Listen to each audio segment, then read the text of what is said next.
Now that we don't have to deal with this anymore, it's time to build a beautiful park on Pena.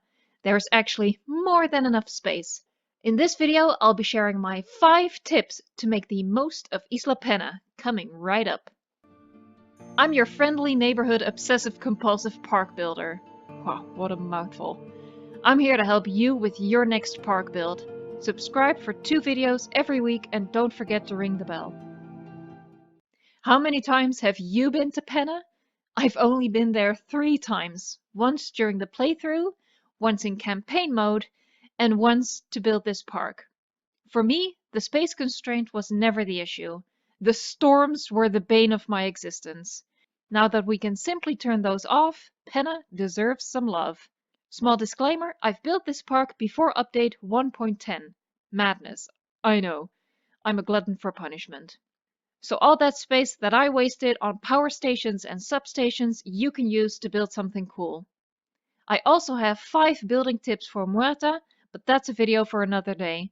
Here are my 5 tips for building a beautiful 5-star park on Pena. Tip number 1. Start by flattening the terrain, but not to a single level. Instead, play around to find nice plateaus to work with. Due to the elevation, you're going to lose some space to slopes no matter how you go about it. You might as well turn those slopes into an asset and make them enhance the look of your park. As always, my tip is to use the water brush for quick flattening. It works so quickly that you can play around with it, finding those ideal plateaus to build your park on. Tip number 2. These narrow stretches are not wasted space. You can use them for more than just the monorail to go through. Use them as exhibits. In one of the small straights, you can easily fit in water and a feeder. In the other one, you'll have to add onto it a little bit to be able to fit some water in. This is from the previous version of this park as I was thinking about what to do.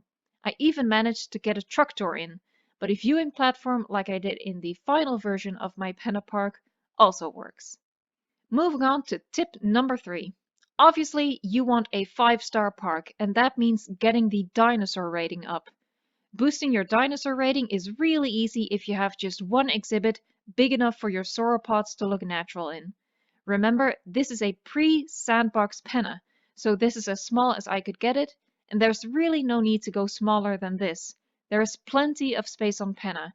Incubate a couple of sauropods and a big-ticket carnivore, and you'll have no trouble getting your dinosaur rating up to 5. Tip number 4. Plan.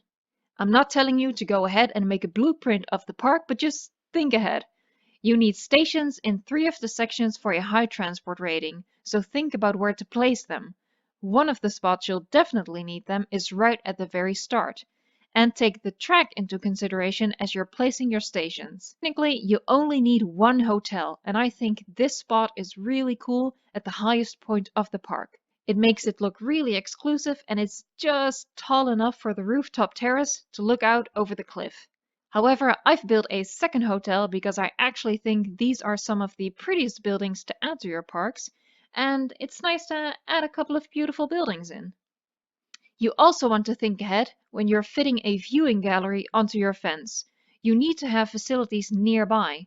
Obviously, that takes a little bit more forethought on Pena than on the other islands, since you're soon going to run into another exhibit or the very edge of the map. And this is, in my opinion, the ugliest corner of the island. Nothing really special about it, so build your incubation lab and ACU center here. My first step for building this park was laying down the path designs that I wanted, thinking about how everything would fit around it. Also, when you're beautifying a small exhibit with individual rocks and trees, leave a little space to be able to actually drop the dinosaur in. I made this mistake in one of my other parks and it was very frustrating. Leave one corner empty where you place the dinosaur, and then plant that tree or whatever as soon as the dinosaur runs towards the feeder or the water. Finally, and most importantly, tip number 5. Don't be afraid to waste space.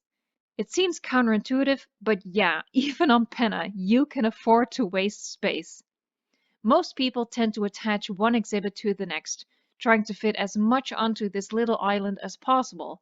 But there is no need to cram this island full of back-to-back exhibits, and when you do that, your island will look overstuffed and you'll have no place left for good design. Let the exhibits breathe.